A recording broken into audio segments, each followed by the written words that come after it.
Lights, camera, action. Now where's the mullet? Where is he? Is he coming in by chopper again? And now, live from Quinlan's Cantina in the Gold Coast of Australia, it's time again for your dose of action cinema history from the 80s, 90s, and beyond with the Lethal Mullet Podcast. Oh, g'day, mate. How you going?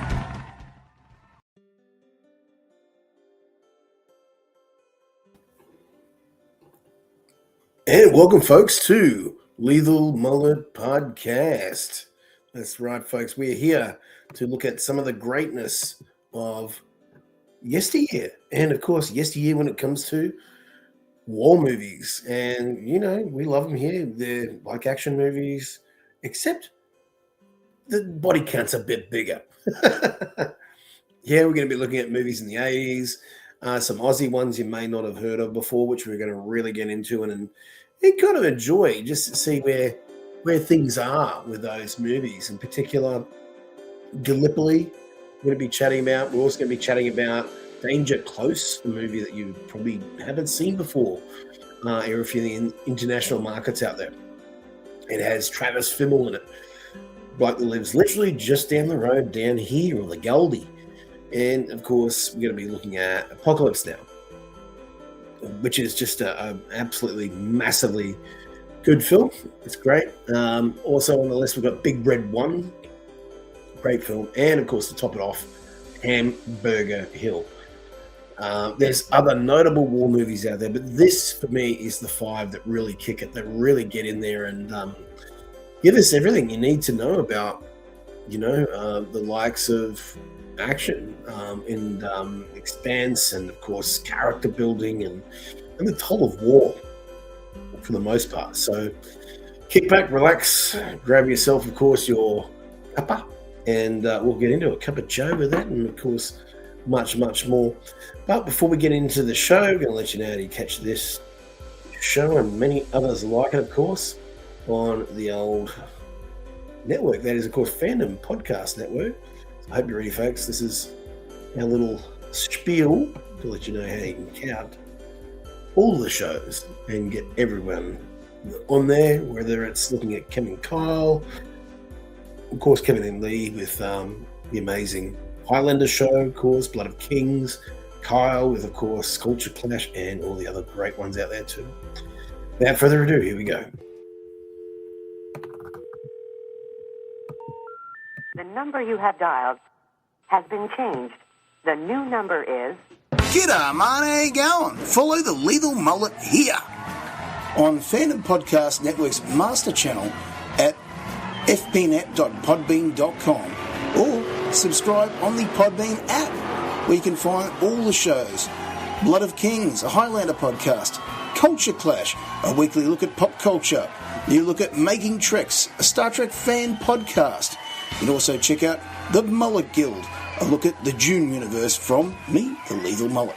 You can also check out this show and all the others like What a Piece of Junk, a Star Wars podcast, Type 40, a Doctor Who podcast, Good Evening, an Alfred Hitchcock podcast, and much, much more.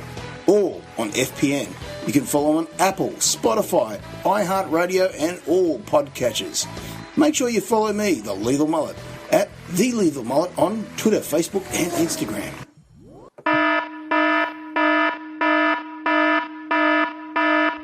Now it's time for the latest action news from the cinema and martial arts movies and more, all here on the Lethal Mullet Podcast.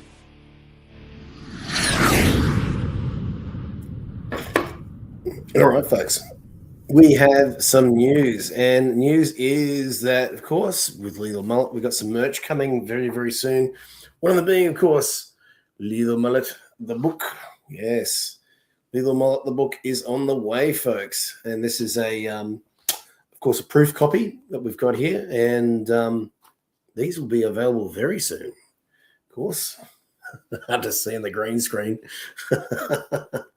But, of course, you know, it's great. It's going to be looking at, of course, all the great things that you want. You know, it's got honest reviews, giving the cult classics a second chance, blockbusters we've all heard about, and Aussie flicks. So there is obviously a bit of an Australian part of their true stories.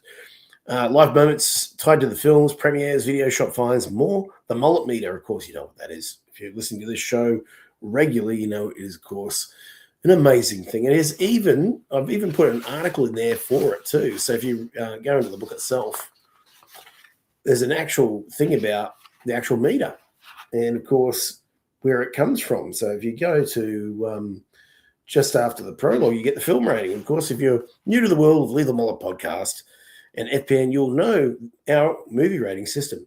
It was named in honor of the amazing film, an action film that still warrants rewatching, due to not only the great set pieces, but the camaraderie between, of course, Bruce Willis and Damon Wayans. And that is The Last Boy Scout. Bruce Willis' character was called Joe Hallenbeck, and he had a scale he rated things on. It was his finger scale.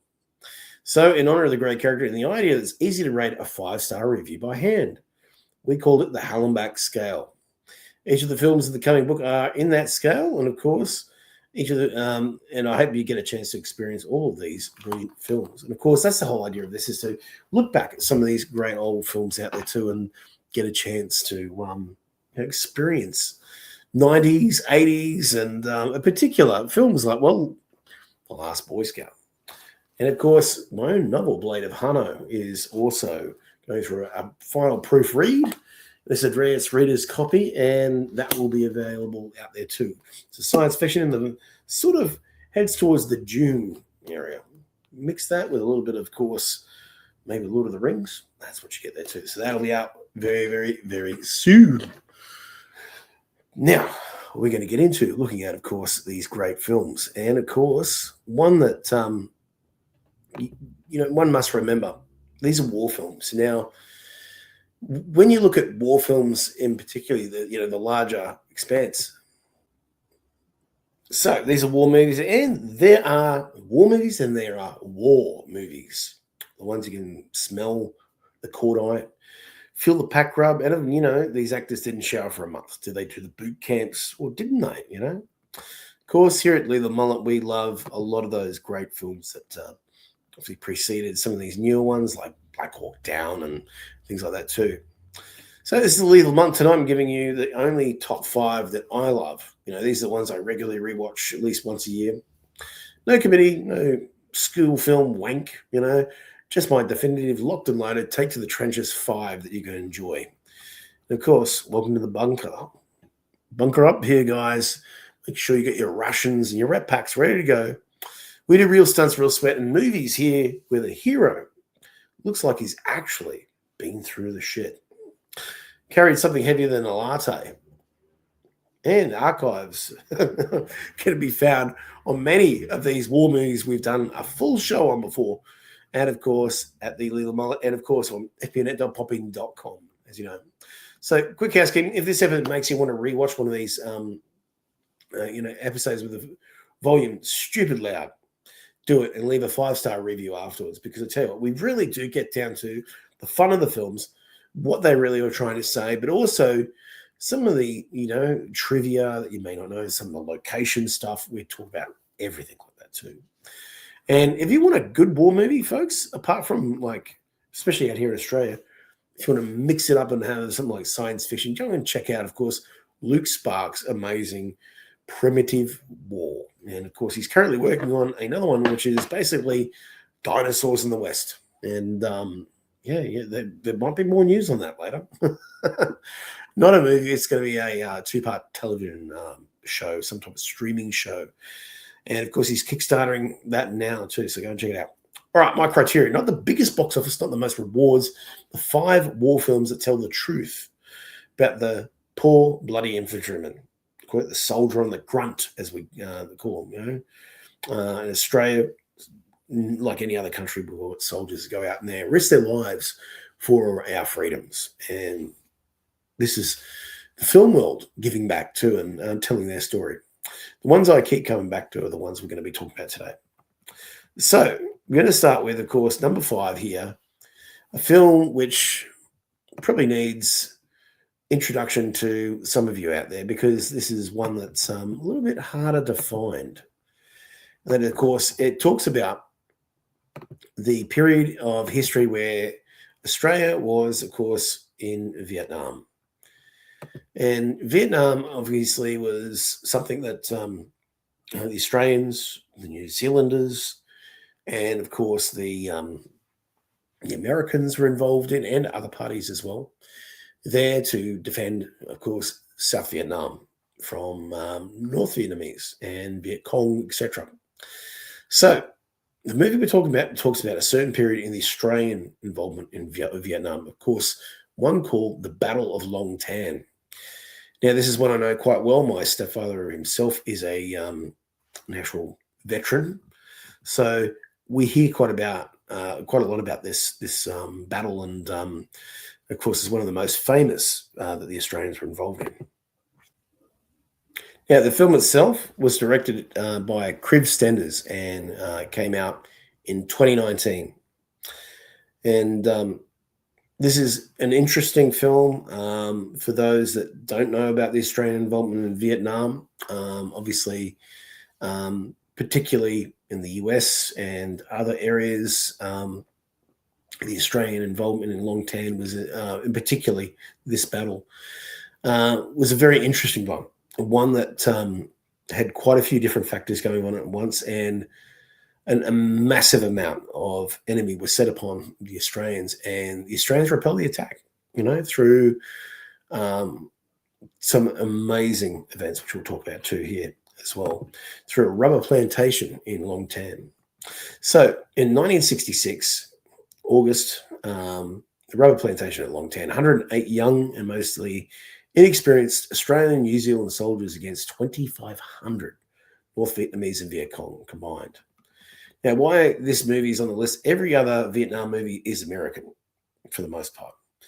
This is ours, 18-year-old Nashos, or National Servicemen as we call it, but their nickname in Australia is Nashos. They're out of ammo in the mud, calling in artillery, danger close on their own position. That's where the name of the film comes from, Danger Close. There's no speeches, no Hollywood-style action hero speeches. It is, we're here and we're not leaving our mates. So Stenders doesn't do any, heroic big slow-mos and stuff like that. This is very much, in some ways, kind of a tour of duty-like feel to things. It's very down and dirty and tough. And he's relentless. You'll hear the rain. Radio chatter is just like it would be on the Australian lines. And, of course, breaking up as the artillery is hitting in. Of course, it feels too close, because it is too close. And that's exactly one of the things that happen. The rain stops as you realize the trees have just disappeared. The wall of NVA keeps coming and coming and coming. So to those out there that haven't seen what the Australians look like out there too, this is one of the things that a lot of them didn't realize. The Australians were very well versed in jungle warfare at this stage. They've been through Kokoda in World War II, obviously been through Mullet, and obviously the Korean War as well. But it was something that we did quite well. And particularly here we have the Jungle Warfare Training Centre, the JTC, which is set on the Gold Coast at, at the mountain, of course, at Tamborine, at Canungra. And this is one of those things. It is an absolutely, which a lot of these films, like Kokoda, the film itself was shot there too. So you get that sort of environment in that film too, which is meant to be taking place of New Guinea, and of course that area of the Kokoda Trail. So we have these events, but the Australians themselves were very well versed in it, and they got very close to them with their ambushes and just would be very precise with their attack very quickly. And we looked different as well. Obviously, our equipment was different. We didn't wear helmets. We had the jungle cap. We had different weaponry as well. There were M16s, which were mainly used by the Americans as well. But we also had the L1A1, which was called the SLR, or self-loading rifle. It was basically a version that the Commonwealth used of the FN FAL. The British used it first and made their own version of it. But this weapon was very well sought after. It didn't really lend itself too well to the jungle environment, but it was a hard-hitting weapon. It's a FAL at the end of the day. And there are many different versions that we used. in particular by the SAS. They chopped them up and turned them into full auto as well. And of course, you will see in this one occasionally it's either the F1 or the Owen gun. Maybe the F1, which was kind of like a hybrid of the Sterling and the Owen gun together, which was a 9mm submachine gun as well too. Travis Fimmel plays, of course, the leader in this one too. And this is just an amazing slice of Australian war history, and a very heroic and strong. I think it stays in the mind. The visuals of this film too really puts you in there, and this gets 4.5 on the Hallmark scale. It is amazing. And the next one we're going to talk about is one that I know a lot of you will say is probably the best war film ever made. And, well, I mean, it is even one of the best films ever made. We're, of course, talking about Francis Ford Coppola's masterpiece, and it really is. And it's had multiple versions.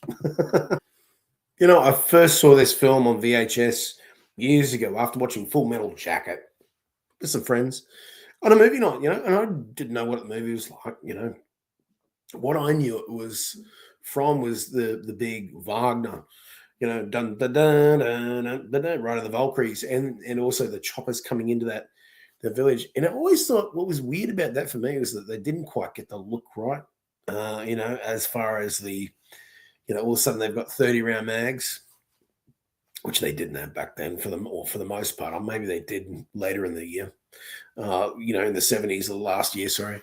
But I mean, this is still a masterpiece. You've got to give it to him. This is Coppola, I think puts too much in sometimes, but it is an epic film. And it once was going to be George Lucas's film. I mean, it's such a big history. From the mud to the madness it was. Francis Ford Coppola released in, of course, May 19, 1979. And it's an adaptation, of course, of Joseph Conrad's Heart of Darkness, set in Cambodia during the Vietnam War, starring, of course, Martin Sheen and, of course, Marlon Brando, Robert Duvall, Lawrence Fishburne, a very young Lawrence Fishburne too.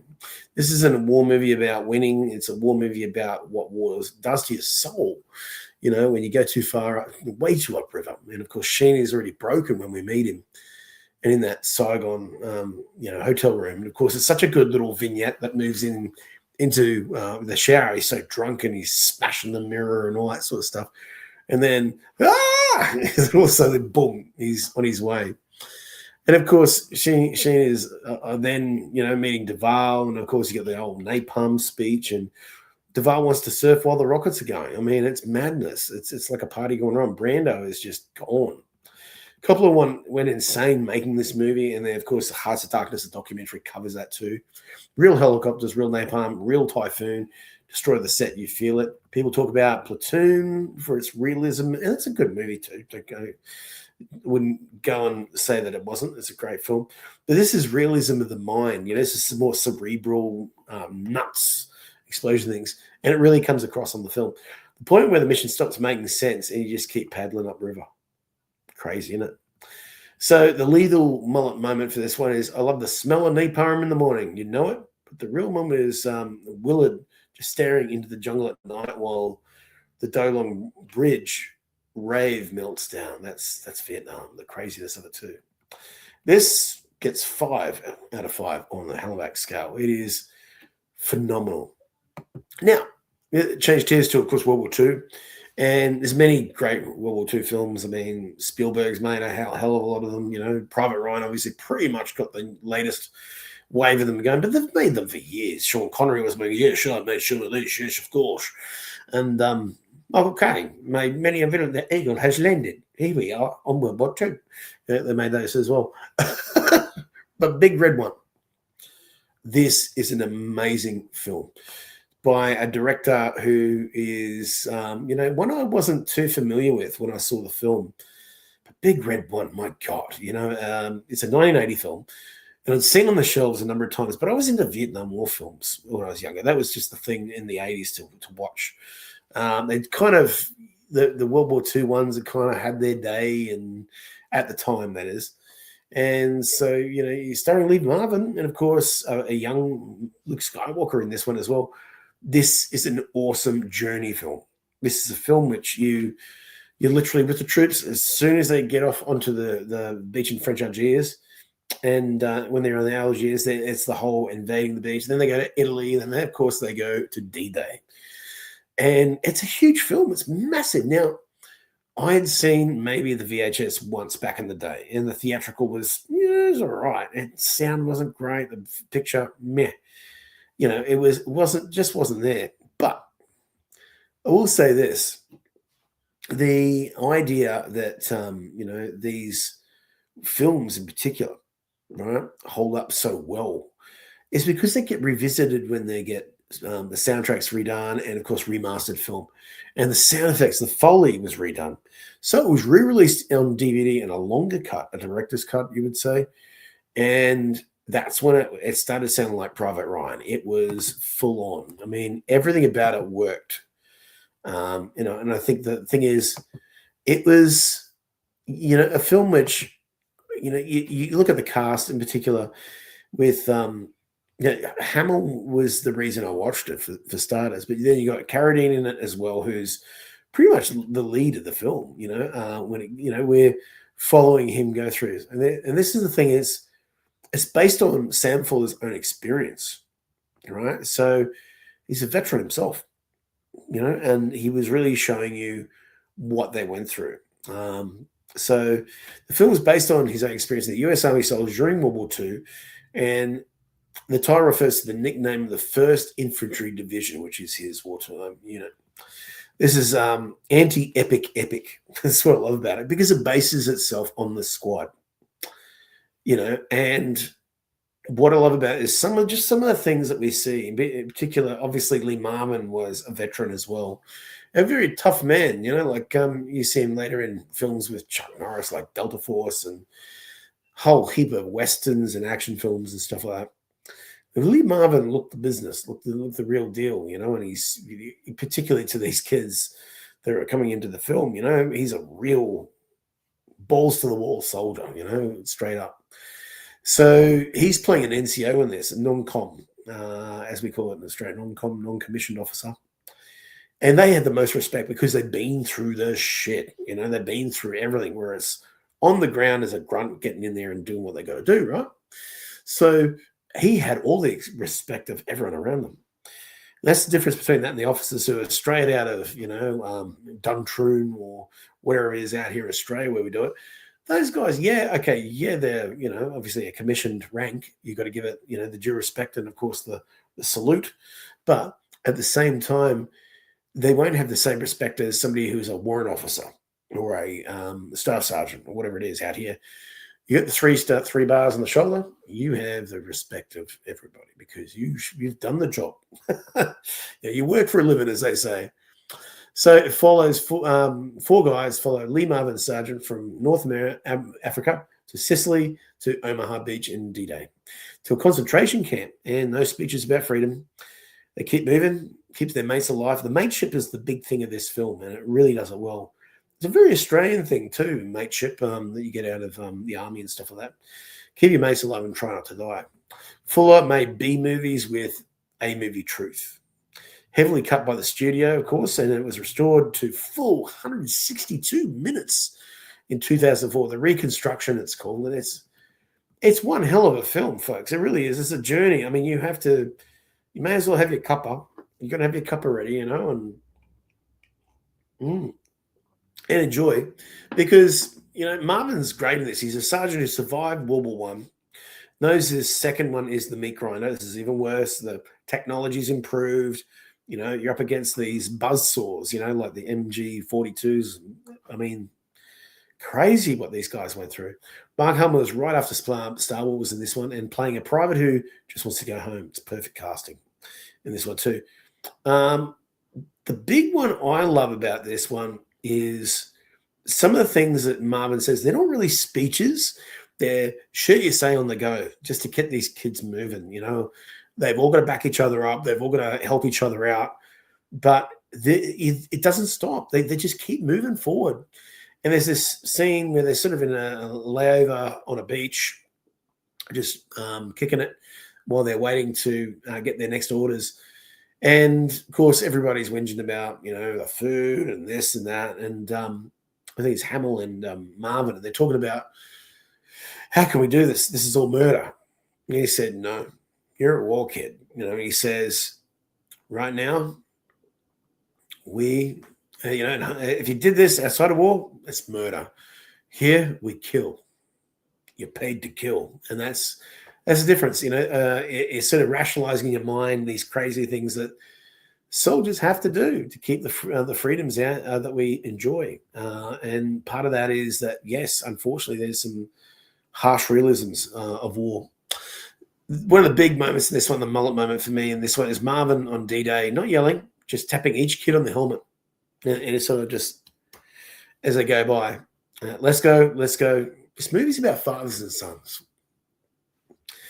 That's what it's about. He's the father. He's the ringleader, and he's trying to get these kids going. This is a solid 5 on the Hallenbach scale. It is unfreaking believable, folks. If you haven't seen it, you have to. Next one. Wow. This is a film which I had seen as a kid, and I continue to watch, and it still amazes me just how riveting it is. I mean, this is probably pretty well known overseas as well. This is about, of course, Gallipoli. This is when the Australians invaded the Turkish shores at Konakol, or as we call it, Gallipoli back then. This is not far from where the site of Troy was too, like the actual ancient city of Troy, which allegedly, it definitely had battles because there were weapons there. But where the Iliad took place, the Battle of Troy, the Siege of Troy, took place there between the Achaeans, the Greeks, and of course the Trojans. Who knows? But yeah, it's the same area, folks. So lots of wars happening in this sort of area, and of course this one's a real part of Australian history, and of course history on the Turkish side there too. And this was a very trench-based war as well. So 1981, Australian war drama, film directed by Peter Weir, one of our great directors out here, folks. Peter Weir, fantastic director, starring a very young Mel Gibson, pretty much straight out of, he would have done Mad Max 2 by this stage. And Mark Lee, an actor who's probably not as prominent in international circles. So two Australian sprinters or runners face the brutal reality of the fact that war's happening. They're sent to fight in Gallipoli campaign in Turkey during, of course, World War I. The film revolves around several young men in particular, and you get some of the Aussie culture out of that too. So it's interesting for all of you out there to check out. And they're all from Western Australia, which, I've never been to as far as I remember. But anyway, so it's a little bit of a different feel over there too in this one. And they enlist and slowly lose their innocence in the purpose of war. Peter Weir shoots Western Australia like paradise, and then shoots the peninsula like a meat factory. There's bodies just dropping everywhere. And where it's going from 1 minute to the next, it still rips your heart out. This is a movie which you get to know the characters, and you really begin to love the characters. That's the whole idea of this film, is to right up to the minute that they have to charge. And of course, that means firing their 303 Lee Enfields till the clips run dry, attaching the bayonets, and then once that whistle goes by the captain or lieutenant or whatever it is, you have to jump over the parapet and run for the other trench. This film is why we see, and why we say mateship itself is such an Aussie thing, and we mean it. And Frank and Archie and this aren't soldiers, they're athletes, kids who can run. And the Empire tells them to run straight at machine guns. And it's madness. The final freeze frame is, one of those classic things. It's, if you're Aussie and it doesn't hit you, check your pulse. You've been with Archie all the way, and as he's running, it sort of freezes. You don't see him die, but you hear the bullets, and it's hard. If you don't take a second, it's really gets you. And even now, thinking about it, it's emotional. Archie's final run, not away from danger, towards his mates. It's lethal. It is, but it's such an emotional thing. The moment for me is that final moment, because it builds so well to that, and it's the top of the pyramid of the story that's so well told. 5 out of 5, folks, as well. It is great. Go check it out. All right, the next one we're going to talk about is one that I think all of us would tend to say is probably one of the better war films out there. One that was originally intended to be, was set to be a TV one, if I believe not. But this is number one for me. This is the best war film ever made. It is one that, you wouldn't think would be one that was set for TV. It would be such a huge part of, the cinematic history like it is. For me, it is a film which may not have the big expense of Apocalypse Now or vice versa, but it's the characters in this that really does it for me. This is my all-time favorite. It beats even Full Metal Jacket for me, which I love too. I love that film as well. 1987, an American war movie directed by John Irvin and written by James Karabatsos, starring, of course, Michael Boatman, Don Cheadle, Dylan McDermott, Courtney B. Vance. The list goes on. It's such a graphic portrayal of the 10-day assault on Hill 937. Beginning on the May 10, 1969, it took 70% casualties from the men of B Company, 3rd Battalion, 187th Infantry, 101st Airborne. Everyone talks about, of course, the other big films, which we talked about some of them already. Platoon, Full Metal Jacket in 87 as well. This came out weeks later and got buried, but this is the one actual Grunt's name check. Everyone talks about this film. For me, it was this film and Tour of Duty, which gave me my lessons on parts of what tours in Vietnam would have been like, and the things that people went through. There's no stars in this, and that's what makes it great. This at the time, obviously there's some stars now, but for me in particular, this film really set you in what war is like, because you don't usually know a lot of those people that are going through there too. So there's no big political speeches, nothing like that. This is really what people went through. 10 days, you take it, you get pushed off, you take it again. Hill 937 was worthless tactically, and they called it Hamburger Hill because it ground men into hamburger. Irving keeps the camera at chest height in the mud. It keeps you like you're sitting there with the guys. You learn every man in Bravo Company their nickname, their joke, their hometown, what they want to do after the war. I mean, all the lingo that's alphabet, of course, trying to find their names and stuff like that too. And there's no soundtrack saving you, just M16s jamming, artillery shots, blokes screaming for Doc, and that's, the brilliance of Courtney B. Vance in this really showed me just how talented this man is. He's amazing. He really is one of the best actors out there. Now, why is it number one? It's not about why we fight. It's about who you fight with. And it's about no matter who is next to you, their background, whatever, you help the man next to you. You get that into your thick skull when you're in that sort of situation. It's the most honest hour and 15 minutes, 50 minutes of, about the infantry. And it really is like, it's such a, there's mud and grime. You really feel dirty sometimes watching this. Like, you feel like you're in that with them. And by the time they get to the top of the hill, those that make it, it's hard. You feel like you're being, it feels like the environment is taking you there. Day 10, finally get to the top. There's nothing there, no flag, no victory, just mud, bodies, and a lieutenant saying, "We took the hill," and then silence. It's crazy. Folks, this is a 6 out of 5. That's the first time I've ever done it, but it really is. So there it is, folks.